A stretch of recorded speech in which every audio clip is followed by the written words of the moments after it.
Welcome to Amateur Redneck Workshop. I'm Harold, and I'm going to tilt the camera back just a tiny bit more. There, I was cutting off the top of my own head.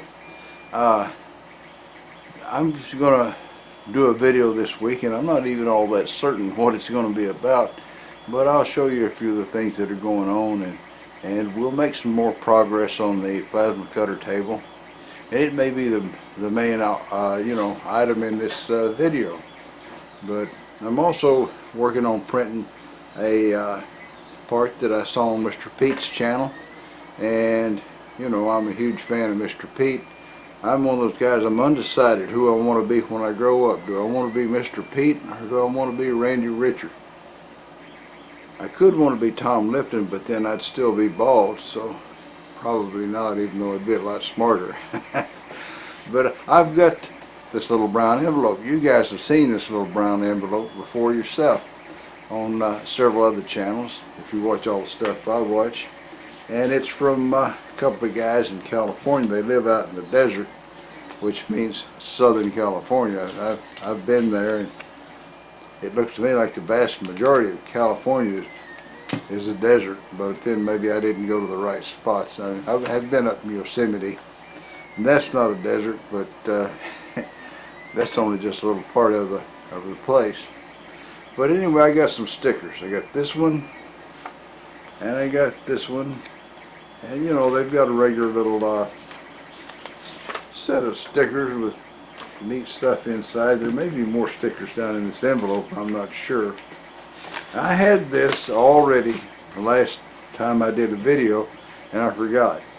And probably most of the people that have sent me stickers know that it may be 2 or 3 weeks before their sticker shows up in the video, because I'll forget 2 or 3 times. But one of these is going to go on my sticker board. I'm not sure which one I like best. I like this. This is pretty neat, but then again, that one's pretty neat too. I'm running out of room, so I'm just going to use one.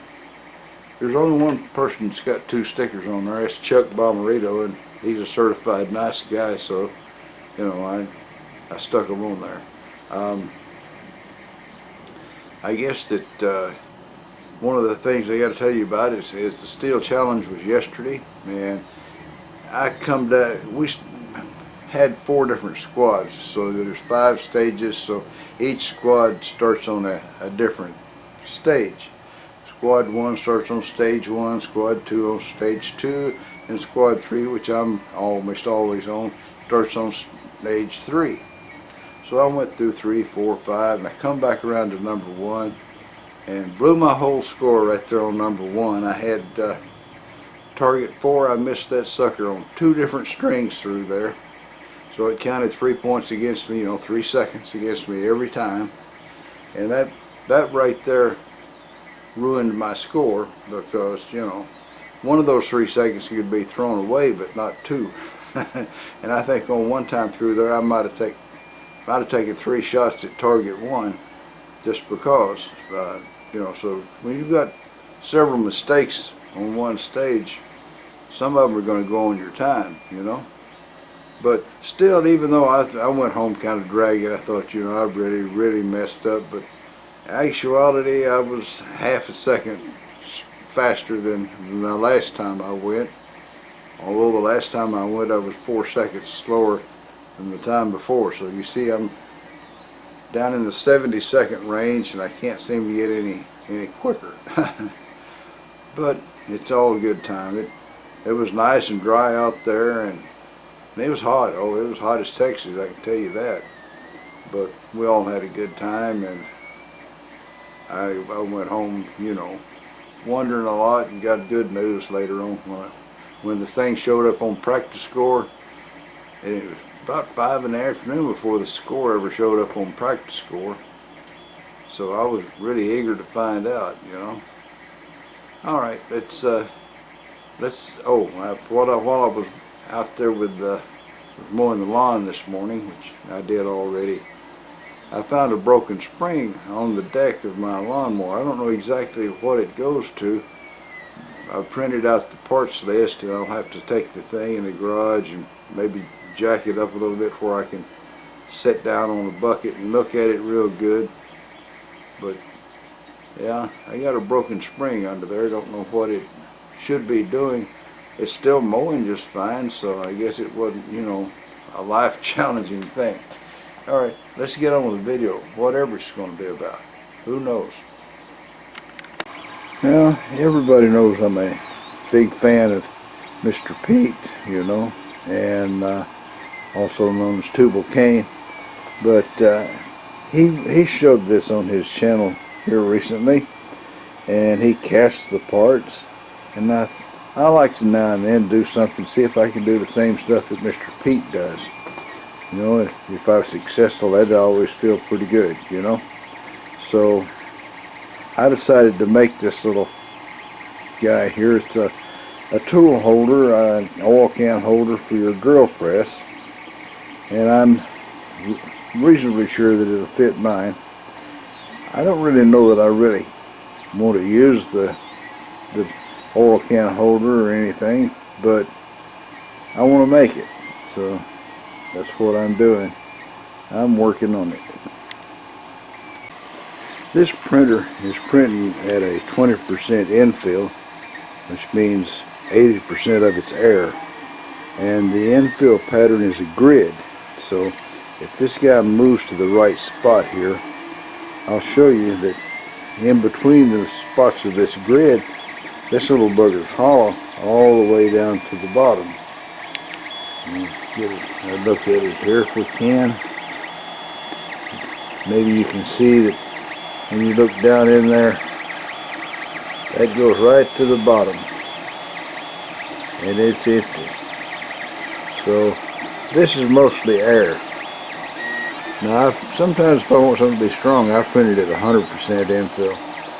You know, I mean, somewhere in between, you know, depending on how strong I want it to be.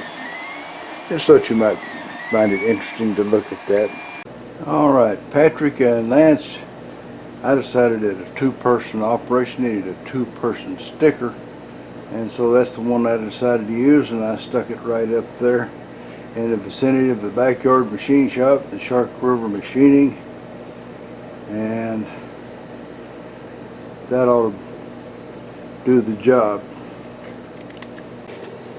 Here's a part for the plasma cutter, nice screw, and if you'll notice, this thing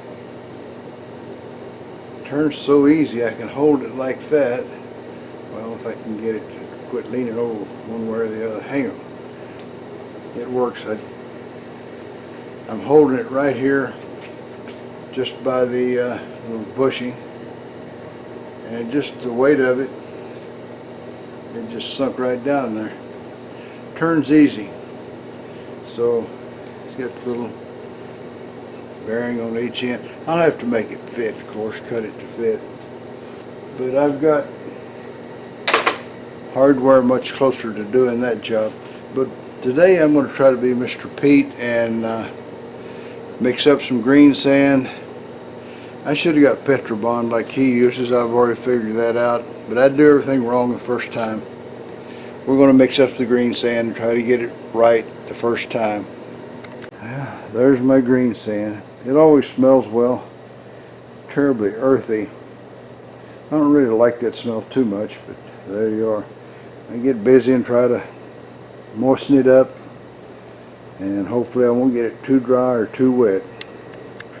I mulled the sand until my redneck muller here tripped off a couple of times, and then I decided that was good enough. I hope it's not too wet or too dry. There's the patterns laid out kind of like I saw Mr. Pete do it, and I'll put some risers in there, and hopefully it'll work out almost as good as Mr. Pete's casting. I wish I had bought Petrobond instead of this, but I was cheap. I didn't think about sharing the ramming up of this stuff with you guys until I'd got started, but here we go.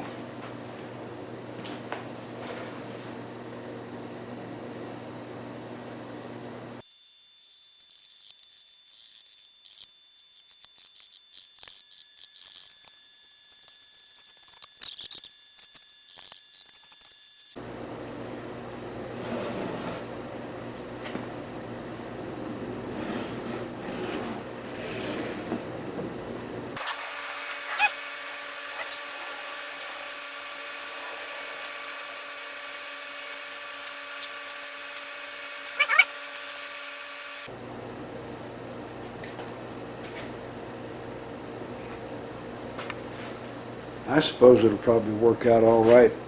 I think maybe my sand was wetter on the top than it is further down, so I'm going to stop and mull on it a little bit.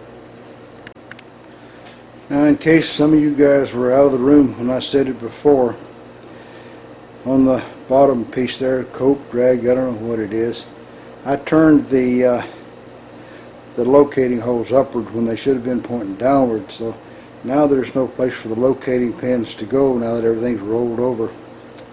So that's why you see the locating pins sticking up in the air.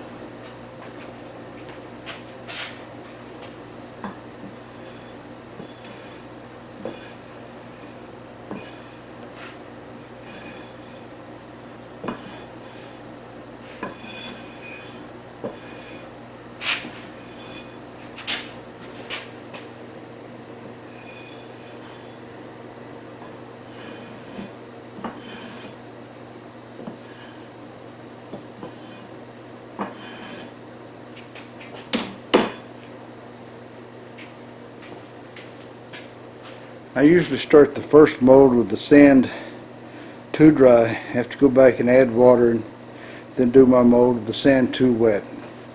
Chances are this will turn out just like that.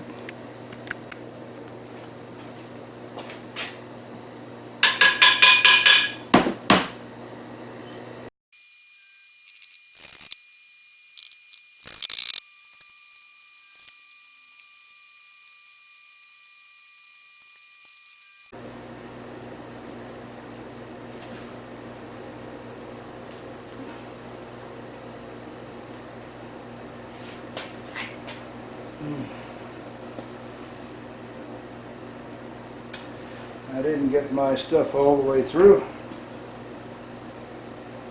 Dang it. Have to lay it back on there, I guess. Try again. Sand stuck. Not particularly good. Alright, let me see what I can recover.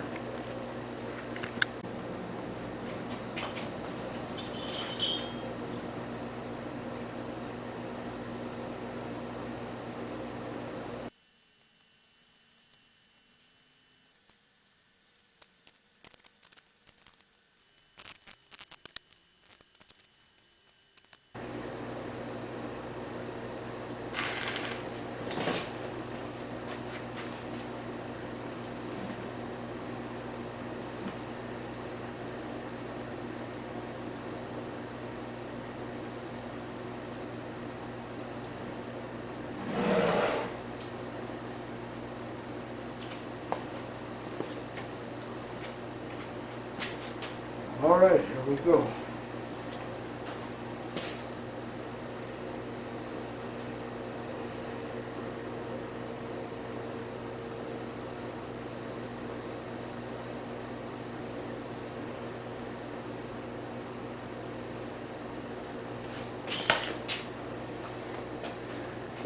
That's as close as that straight as I can get without the locating pins. I always mess up. Alright, there's a setup for casting. So we're bringing the mold out here, and I'm going to wait till the last minute for that.